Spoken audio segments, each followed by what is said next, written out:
8:37 on WMAL. I'm Larry O'Connor alongside Brian Wilson, and joining us right now is the Republican National Committee's chairman, Reince Priebus, just hours after announcing that Cleveland, Ohio, will host the 2016 GOP convention.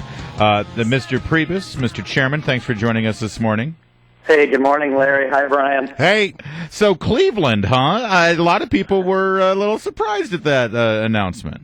Yeah, but when you think about it for about 2 minutes, it makes a lot of sense. Obviously, we wanted to make sure at the RNC that the business side of a convention was going to make a lot of sense, and that means transportation more than anything nowadays, and hotels and the arenas. And then ultimately, because you need all the money to back it up, that the host committee can actually get this done. And you know, these host committees on both sides of the aisle, think about what they have to do. They have to basically say, we will raise $60 million, and we have no say over how it's going to be spent. Here it is. And that's basically what they're bidding on. Obviously, there's a lot more money coming into these places than the $60 million. But you have to make sure that the people that you're betting on can get that done. And so what we've done differently at the RNC, and it's something that we have not done before, and I would assume that the DNC now is going to try to do the same thing, is we've made sure that these host committees have a massive amount of money already committed to before we pick them. And then we want to make sure that there are guarantees in place to make sure that the money is going to be raised. And Cleveland met all those standards. I'm not among those who is critical of the choice, but I mean, Dallas has transportation. It's got hotels. Last time I checked, there was a lot of money in Dallas, and that state is a Republican, and it's a red state. Yeah. So why go to blue state Ohio? Because you know everybody says that there is no sort of after effect, that we never have ever seen it, where you hold a convention in a blue state and then that state votes red. Well, for one thing, I think what I'm trying to make clear is that on the business side, they're very comparable, and we appreciate the people in Dallas, and they actually did a fabulous job. And you're right, they hit all the boxes as well, and then some. But in the end, with all things being fairly equal, at the end, then the other things come into play, and certainly the politics do come into play. And I get the fact that the history shows that at the end of the day, where you have the convention doesn't mean you're going to win the state. However, I do think that with 2 years of proper planning and trying to parlay the host city into the politics, I think there can be a benefit that we can try to fully realize.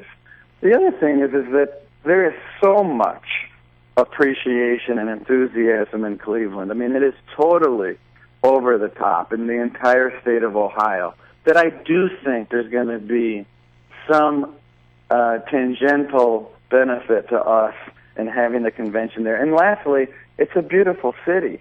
I mean, it really, I did the same thing you're doing in your mind. When I went there, I thought, well, I'm not sure about Cleveland. And then I got there, and I got to tell you, on the lake, it was really, really nice. Yeah, I agree with you. Last time I was there, I said, wow, they've really done a nice job with their downtown area. It's a really pleasant city. Well, let's stick with the geography of the politics here. Setting aside the question of whether going to Ohio means that you've got a better chance of winning Ohio in 2016. Listen, you're a Midwestern guy, Reince Priebus, from Wisconsin. Look at the names of that have been floated for the 2016 nomination, all coming out of that Midwest region. Your own governor there in Wisconsin, Scott Walker. Paul Ryan, of course, is a contender, the VP pick last time around. You've got Governor Pence in Indiana. You've got Governor Kasich in Ohio. You've got Senator Portman in Ohio. Is the RNC sort of sending a signal here that the secret to the success for the party in 2016 lies in the Midwest region? I don't know if the GOP is sending that signal, but I've sent the signal myself that I think that we've got to compete in the Midwest, and we've got to win in the Midwest, and I think we've got to believe in the Midwest. And if we don't do that, I don't see how you win the White House. We've got a situation here where we've got a party that doesn't lose a midterm and has a hard time winning a presidential. And that, you look at all those states you just mentioned. I mean, you have pure Republican domination in every one of those states, and I'd add Michigan to that list. I mean, you go look at a map of those states we just talked about and tell me, other than a few congressional districts, where is it that the Republican Party isn't winning? Nowhere. We win everywhere in those places, except in most of those states we haven't won a presidential since 1988, in my state, 1984. And I think that it requires our party to double down on growing the party and reaching out on a long-term basis. And in the case of Ohio, we've already and we don't have a Senate race there, and there's not a whole lot of, there's one congressional real competition there. It's rolling. But we still have over 20-some full-time offices in Ohio, and we're going to be there for 4 straight years. So going to Cleveland is sort of another recommitment to the fact that we're going to have to stop being a party that shows up in presidential years about 4 months before an election. It's a losing strategy. All right, so that's 2016. We got these little thing called the midterms coming up. Yep. So I know you're focused very much on, taking back the Senate. How is that looking?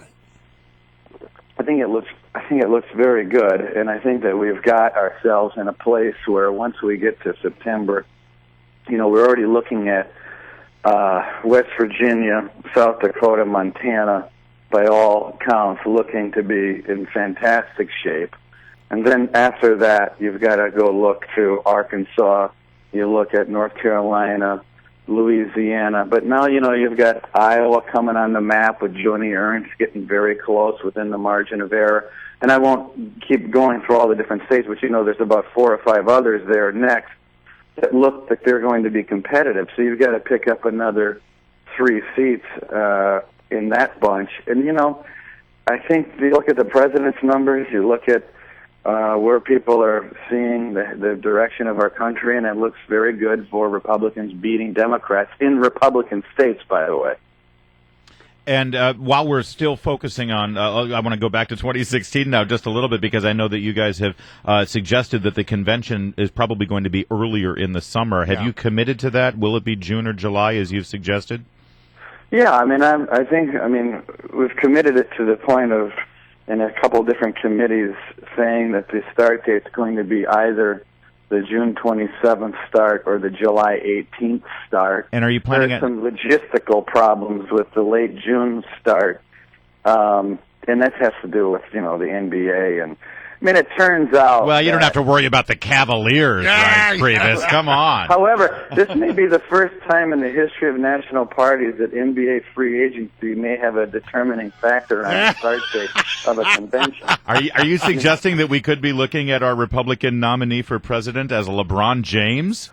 No, I'm suggesting that if LeBron James gets drafted, gets signed by Cleveland again, it certainly would give a few people a little bit more concern about that June date. It's all right.